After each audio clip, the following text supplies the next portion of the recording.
চিন্তার কোনো কারণ নেই রানীমা। মহারানী সতীর দেহে অসুস্থতার বিন্দু মাত্র লক্ষণ নেই। তাহলে চোখ মেলে চাইছে না কেন? মা বলে ডাকছে না কেন আমায়? আর কিছুক্ষণের মধ্যেই সতীর জ্ঞান ফিরে আসবে। সময় কত লাগবে? কয়েক প্রহর বিশ্রাম নিলেই সতী সম্পূর্ণ সুস্থ হয়ে যাবে মহারাজ। যতক্ষণ না আমার সতীর জ্ঞান ফিরে আসে আপনি থাকবেন ওর কাছে। যথাজ্ঞা মহারাজ।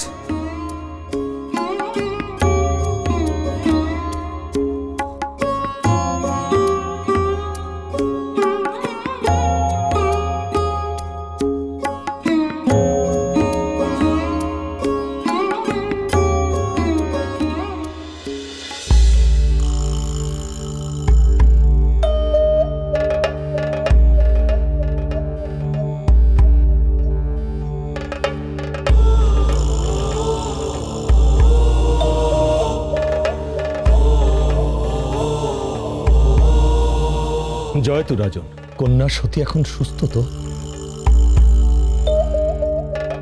নিষেধ দিছি, তবে আপনারই ষড়যন্ত্র। রাজন, আপনি আমাকে ঋষি বলে সম্মান দিচ্ছেন, আবার ষড়যন্ত্রকারীও বলছেন।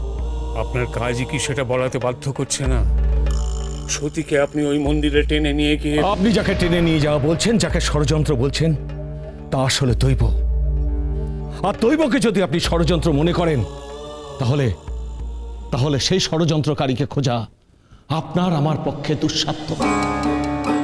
এ বুঝি স্বয়ং মহেশ্বর ডাক দিয়েছিলেন মহামায়াকে?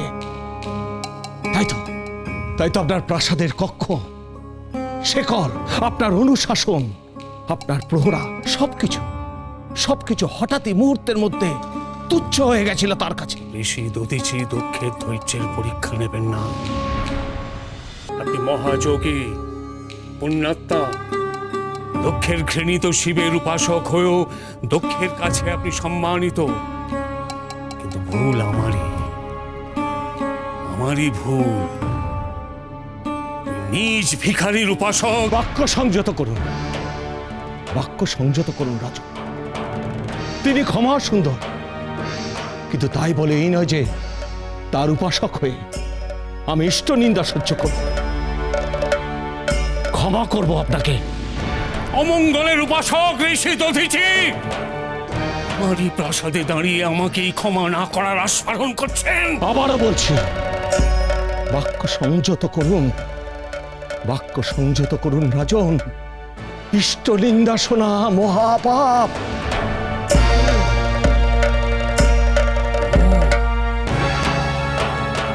শুলি তবে আপনার মাধ্যমেই আমার কাছে ক্ষমতা প্রদর্শন করতে চাইছে। অজ্ঞানের মতো কথা বলছেন মহারাজ।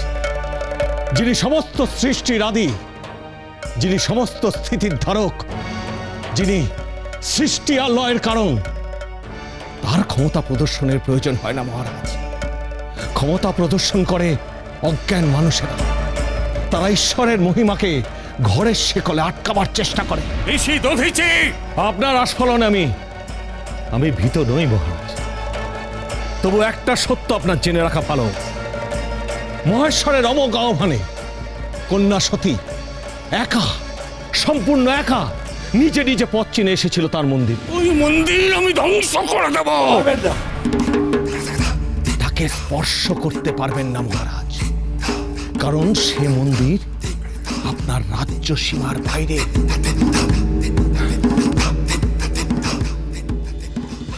মহারাজ, আপনাকে আমি অনুরোধ করছি, আপনি একটু শান্ত হন।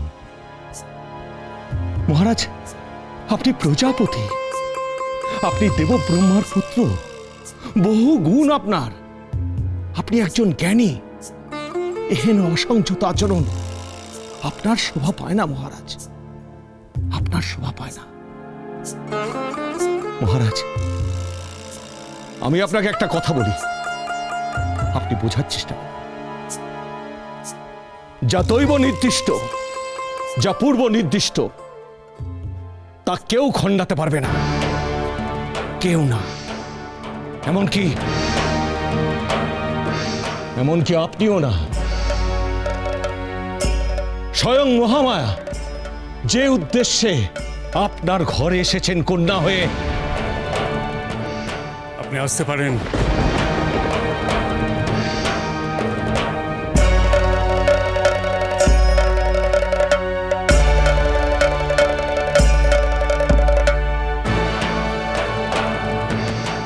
মহারাজ,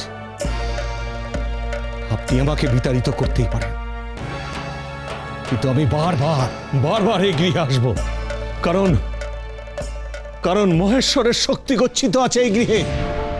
তাই যে আমাকে বারবার এখানে আসতেই হবে মহারাজ।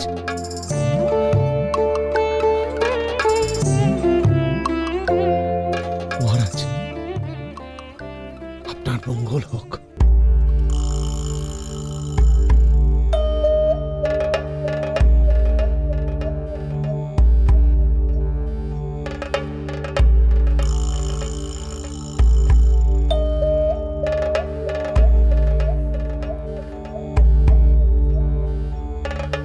মহামন্ত্রী! মহারাজ, রাজ্যের যেখানে যত শুলের উপাসক আছে, অবিলম্বে তাদের রাজ্য ছাড়া করা হোক।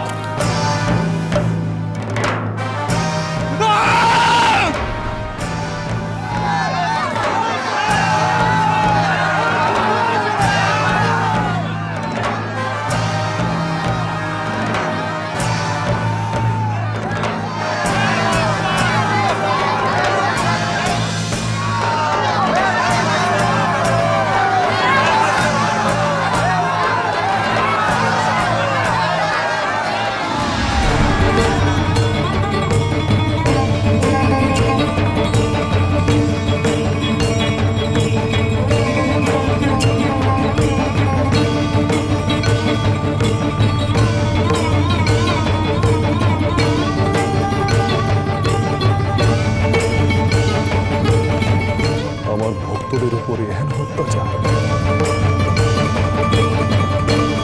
সকল অত্যাচারের সীমা আছে।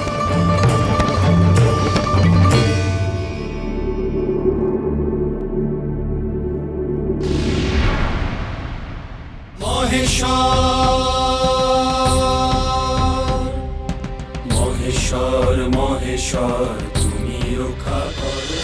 ওম নমঃ শিবায়, ওম নমঃ শিবায়, ওম নমঃ শিবায়, ওম নমঃ শিবায়।